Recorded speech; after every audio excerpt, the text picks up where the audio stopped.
Welcome back to Supliful podcast, where we talk with fascinating people in e-commerce space. And today with us is Leslie-Cole, who's expert in social media marketing and management. So welcome, Leslie. Thank you for having me. I'm excited to be here. Thanks for joining us today. To start off, can you give us a bit of background? And how did you start your journey in this industry? Yeah, for sure. So I actually am one of the first probably people ever to learn or to actually go to school for social media. I went to University of Florida in 2011, and it was actually the very first year that they had opened that major. So it was like social media for business. Back when like Twitter was considered like the big social media thing, and Snapchat and stuff like that. We've obviously kind of outgrown those a little bit. But that's where I honestly have been doing this truly for over 10 years now. And I started doing student housing for about 10 years out of those 12 years of my career. And I always felt drawn to the marketing side of that business. So while I was in that business, I decided to start offering some social media services on the side, kind of like as a side hustle, to a couple of different clients across the world through different freelancing platforms. And then I decided to, once, I saw that kind of take off, I was also like, okay, I think I can do this. I know I can do this for other people. I know I can do this for other businesses and brands. What if I try to do it for myself too? Could I make my own personal brand and start promoting that kind of stuff as well? So I decided to test out my theory and my strategies and tactics and frameworks that I had used on brands in the past to try to get my own personal message out there. And graciously, we've been doing that since May of 2022 and have grown to a pretty significant following of around like 140,000 or so people who are just really, really loyal and a part of like my true personal brand now, while also on the side still working with brands across the world as well. All right, that's interesting. Interesting to hear. I've spoken to a lot of people in the e-commerce space, and you're one of the rare ones that have formal education in this field. Usually, Right. people they're just they're from random backgrounds, and at some point in their lives, they just decided they want to do something in e-commerce or social media space. And actually, I've always like told myself and other people that like, if you study this thing formally, like by the time you finish school, everything has changed by 180 degrees. 100%. That's why, I don't say that it was a bad thing. Like, thankfully, I'm one of the few people that are doing something they went to school for. I'm very happy about that. But at the same time, like you said, what I learned back then kind of is moot now. It's really just understanding the process of sales, understanding the psychology of humans and like how they respond to advertising is what has stuck with me to this day. And then the platforms change every day. Yeah, so the humans don't change, just technologies and the like channels, I guess, they change. So you mentioned that at some point you decided you might as well start offering or sharing your knowledge and helping other brands. So is there some kind of like blueprint or some kind of methods that work across all brands, or do you have to like every time launch this thing from scratch? You have to strategize, see like what industry the brand works in, and just do everything from zero?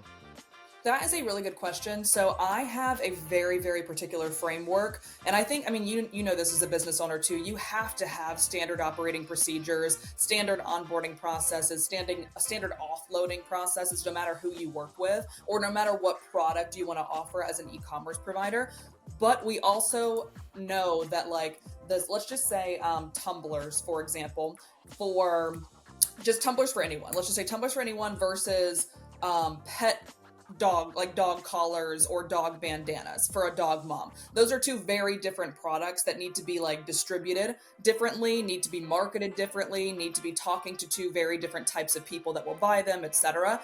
It's the exact same concept for me. where I know, like, if we were to launch a tumbler and launch a dog collar or bandana, it's pretty much the same framework from start to finish. You're just speaking to two different people. So it's the exact same thing for me. Every single time I personally onboard a brand new like social media client or funnel based client, website and branding client, does not really matter. It's the exact same questionnaire for every single one of them so that I can speak in their frame of voice and make sure that we're speaking the right message to the right people.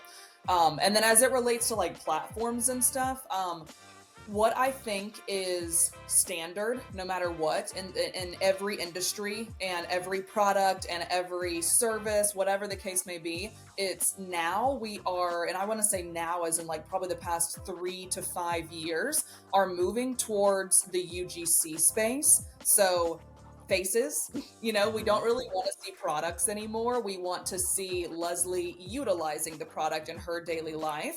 We want to see the CEO of the company's face. Or if that CEO is, a little bit more removed from the actual social presence, we need to see actual users because we all know people buy from people. So standardly, no matter what the service, product, company, industry, does not matter to me. That is always forefront of mind for me when I'm making that marketing plan. All right. And since there is some kind of like blueprint or like templates and some commonalities across all these industries, is it possible to productize this social media management? Basically, some kind of questionnaires or customer discovery sheets that provoke brand owners into thinking about these things, and they come up with answers, then they structure them, and then they get to the end result where they basically have some kind of social media posting schedule and post ideas, templates, stuff like that. Is that possible, or you still need to have like a really good experience to like see the playing field and come up with this stuff? Yeah. So I think the way that we can look at it that makes the most sense for your channel is the same way that someone would like going back to the tumbler example, you can drink. I'm actually drinking out of a Gatorade bottle right now, my water today. You can drink out of a Gatorade bottle, or you can drink out of this personalized tumbler that has your name on it, and maybe you just got married and it says established 2023.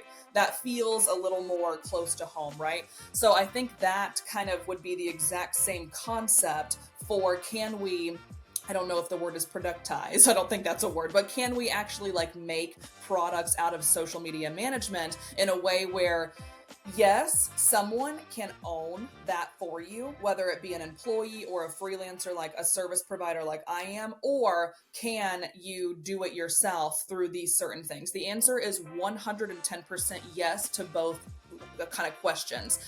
The main question, though, is as a business owner, do you want to own that?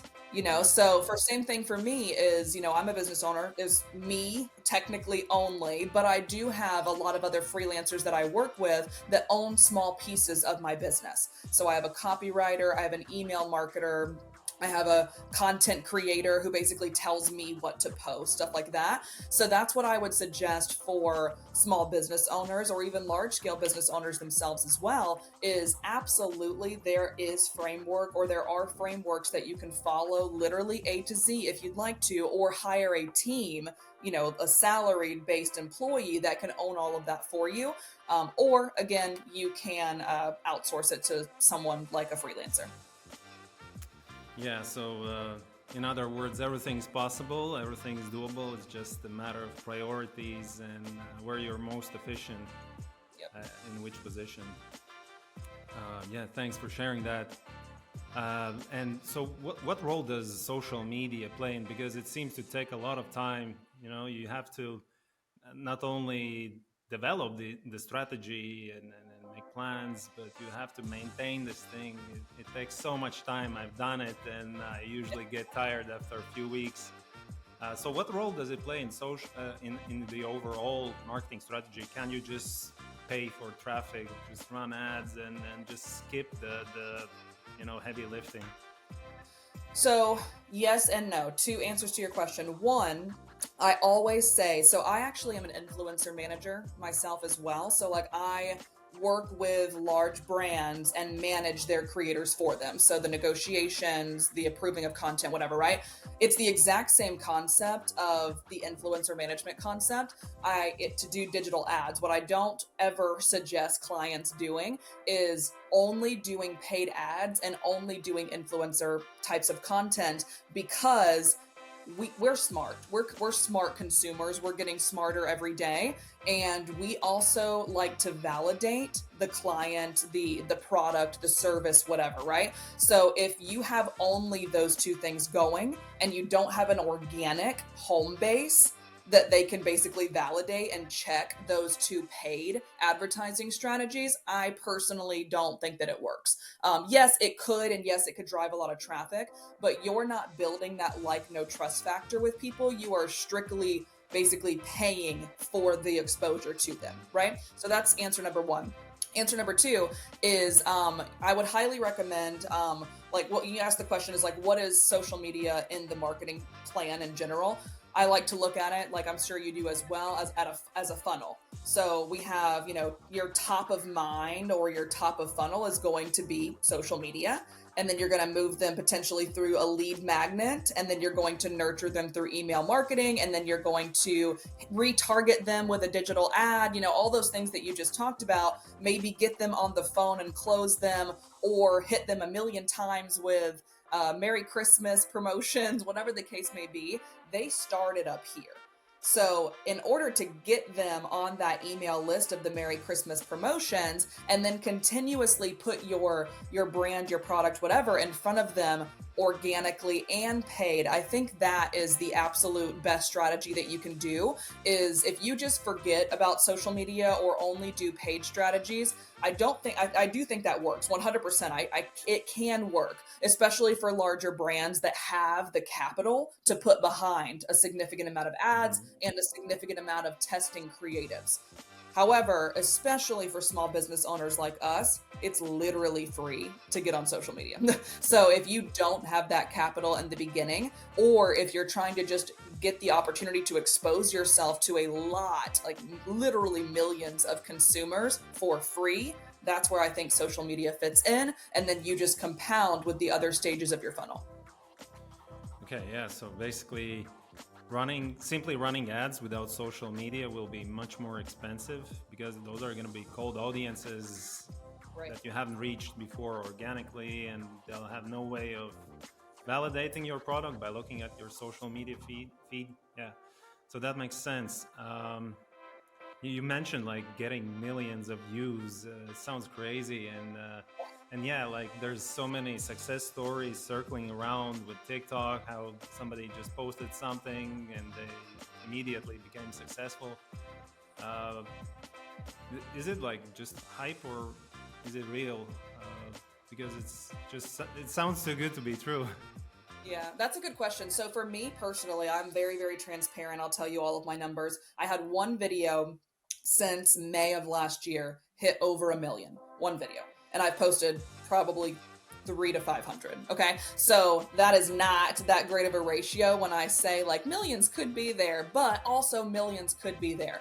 Personally though, and I'm hoping you agree with this as well, and the listeners of this podcast, is I would rather post a piece of content and get 1,000 views, 5,000 views, 10,000 views, whatever, but then get 20 qualified leads, or close a high ticket coaching client at $5,000. Like that one video that took me 30 seconds to make returned $5,000. That's a no-brainer for me. When it comes to product-based businesses though, of course, the exposure to as many people as physically possible is going to be really good for you if you have between a $5 to $20 product, because the amount of people that it's going to take to reach that $5,000 high ticket that I had with the lower views it's going to take a little bit more time. So that's why I say, like, for a product-based business, getting on social media as much as possible, understanding the framework of other companies or other brands or even other just creators themselves, what their framework was for their videos that did really well. How can you, implement that into your own strategy test and test and test again, put some paid, money behind it, like you said, to get to even further. But to be honest, I've seen it 100% happen time and time again across multiple industries. Especially now, I'm not sure how you guys are going to run this in your own business, but now with the, TikTok shop hype, people are going completely viral on a daily basis that had never reached any views ever because they are pushing that. So the platforms really, really like to encourage us and reward us for doing what they want us to do. So, like, let's just say, when Reels came out on Instagram, like a year and a half, 2 years ago, all of the people that, joined in on that got really good exposure. So I think it's all about, first of all, making good content, but also knowing what the platforms and your audience requires. But on the other side, like I mentioned at the very beginning of this little spiel, don't just go off of vanity metrics, because if you have 140,000 followers and you maybe have $1,000 a month in sales, the math ain't mathing. Those two numbers don't make sense. Mm-hmm. So I would prefer to have 1,000 views and a $5,000 client off of that video all day. Yeah, so this TikTok's shopping feature, it's something new. I think it came out like 6 months ago or something. And they probably make a cut from that, like at least payment fees, and maybe there's something more. I haven't checked, so it makes sense that they're pushing this. They make money from it. Right, exactly. So if you want your post to go viral, just add shop link. Literally. Or if you're a creator and you can get free products from TikTok shop, like businesses are actively going after creators to be like, hey, can you promote this for me? So it's like you're an influencer without being an influencer, and you're also getting commission off of that, which is awesome. So it helps both parties. Speaking of influencers, I was thinking one day that there's so many influencers with millions of followers. Like 1 million's like, okay, it's not micro influencer, but it's like average nowadays, I guess, right? I know, for real. and there's so many of them, and like how many of them earn at least $1 per year per follower, which would amount to 1 million annually? Yeah, that's a good question. So I am an influencer manager, so I fortunately know this answer where I see the back end of what people are charging. So one thing was, there's a girl, I'm not going to obviously say who it is, but someone in the pet space, that pet and family space. And I want to say she was around 6, give or take, million, 4 to 6 million at the time when this happened. And they were going to charge $75,000 for one YouTube video to promote this product. So I don't know the answer to, can it truly be tit for tat, dollar for dollar or dollar for follower? Who knows, potentially, but what I do think is what people are doing, and I hopefully am doing this well in myself, is you're not just relying on brand deals as an influencer. There are like 5+ different ways that you can make money as an influencer that are getting them to that million or more. So not necessarily that the brand deal itself or the brand deals are getting them there. They potentially could be if you're that person, for example. But there's also the monetization strategy of digital downloads or, anything like that you can sell like to your large scale audience. There's obviously the monetization strategy again of TikTok shop commissions. And then obviously the platforms, whether it be YouTube, AdSense, Instagram Reels bonus, Facebook Reels bonus, whatever, all of those give you X number of dollars or cents per view as well. So if you're reaching those high views, that would be my suggestion, is the follower count is for brand deal monetization. The views on your videos is all of the other opportunities for monetization. Okay. Yeah, so this metric, I just made it up, earnings per follower annually. Yeah, it's just like a way to look at it. But I was like wondering more, why don't influencers, or at least I see very few influencers doing this, why don't they come up with their own products, like print-on-demand products, consumables, because they have audience, they have people's attention, which is it's the best thing like nowadays in e-commerce that you can have. So it's kind of easy.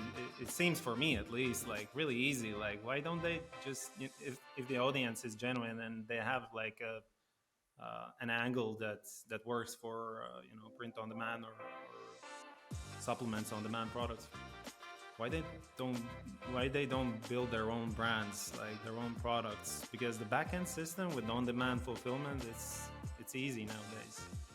I think it goes back to the thing you said at the very beginning is, surprised that Leslie was formally trained in this space. It's very rare, right? So the exact same thing, you're formally trained in e-commerce. You're formally trained in creating products from scratch. Like, you know how to do the fulfillment process.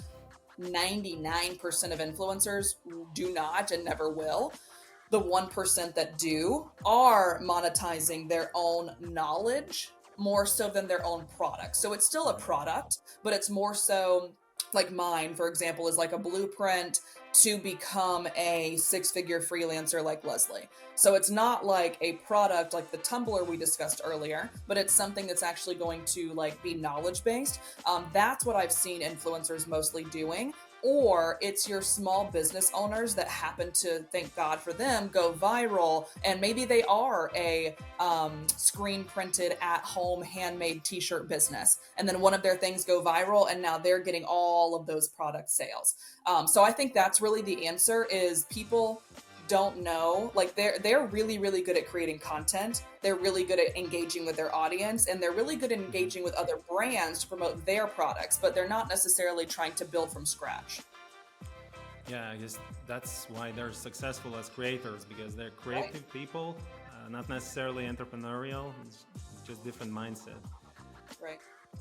Yeah. So before we wrap up, what would you say is the biggest misconception in social media marketing when you talk to new customers or potential customers? What people get wrong? So when we talk about customers, are you talking about like my customers, like clients who want to be in social media, or actual customers of a product?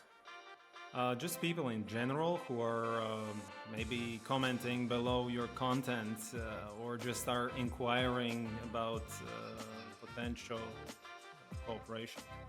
Yeah. So I think one of the biggest misconceptions is kind of like what you mentioned earlier, like, is it really all that necessary? If I do have a lot of capital that I can just put behind digital ads, or I have an incredible SEO web-based website, like I have a print-on-demand business that does all the fulfillment for me, like, is it really necessary to go out and put myself out there? I think the answer is yes. I might be biased personally, but I've just seen it work time and time again when done right. So I think that's number one. The second one is really thinking that social media is a promotional space for yourself. You got to take yourself out of it. You have to take your products out of it. Like, yes, that is the goal, is to get the exposure, but you really need to, when you're on these platforms, or when you're making email copy, or when you're designing your website copy, it needs to be with the customer at the forefront of everything. So what are their problems? What are their needs? Don't even think about how you can be the solution to those things. Just really, who are they? Where are they at in life right now? What other products do they like? What other brands do they resonate with? And if you're not going into a marketing strategy with that being absolute top of mind and basically the reason for every single piece of content that you create, it will come off as selfish to the consumer, and they can see right through that pretty quickly. You shared a lot of truth bombs or golden nuggets, a lot of really good insights into social media marketing. But as always with beginners, there's so much information and it's easy to get confused. So what would be like the first baby steps you suggest that then lead to the next action, and so on and so on? Maybe obviously listeners should follow you and just start there. Yeah, just get these daily insights from your channels, which are linked somewhere below. But maybe there's something else, like a book, a movie, or a podcast, or something you would suggest. Yeah, so book, I am a very, very avid reader. So the first thing I would say, I'm glad you brought that up because I will happily talk about it all day. There's two different ones. One is Building a Story Brand by Donald Miller. I believe is his name. Highly recommend. It takes a little bit to get through. I've actually read it 3 times to be able to retain and consume everything I needed. But it really teaches small business owners, product-based business owners, and people like myself who are wanting to be a personal brand. It teaches you like how to actually build a story around yourself and a story around your product, your services, etc., that can then resonate with the human psychology. So highly recommend building a story brand. The second one is I like to read, what's it called? The 4-Hour Work Week by Timothy Ferriss. I'm sure you've read it. That actually was the thing that started me on my, like, I'm going to quit my job because I think that I can do that. That's exactly the book that also started my journey in e-commerce and just the whole internet thing. Yeah. And that's the thing is I think that book for both of us and millions of other people really opened our eyes to the possibilities. And like, you don't have to work in the standard, like archaic notion of 40 hours a week for somebody else until you're 65, right? So I think that one is another one that I highly recommend to every beginner or anyone, even if you've been in this for 10 years, grab the book. The first thing also I would say that could be done action-wise, I mentioned this and alluded to this earlier, but find people that are doing really well on which platform you believe you want to start on. And it doesn't even have to be in your industry. Just what are they doing well? And then literally, I don't want to say copy, but like understand and analyze and find that framework. So are they really good at storytelling? Are they really good at making short videos with trending sounds? What are their hooks and calls to action like? How are they, responding to comments, etc.? So driving down and being very analytically focused on exactly what they're doing, like as many creators as you can get your hands on in different industries, and then being able to understand how to apply that, and you'll know the framework when you go to start creating yourself now. All right, Leslie, thank you very much for sharing your story and your insights in this industry. I hope that you listeners also gain a lot from this episode, as I did. Make sure to follow Leslie. Links are somewhere in the description below, and check out evolushendesigns.com if you'd like to learn more about what Leslie has to offer. So thanks again, Leslie, and I hope to see you around somewhere. Sounds good. Thanks, guys. See ya. Cheers.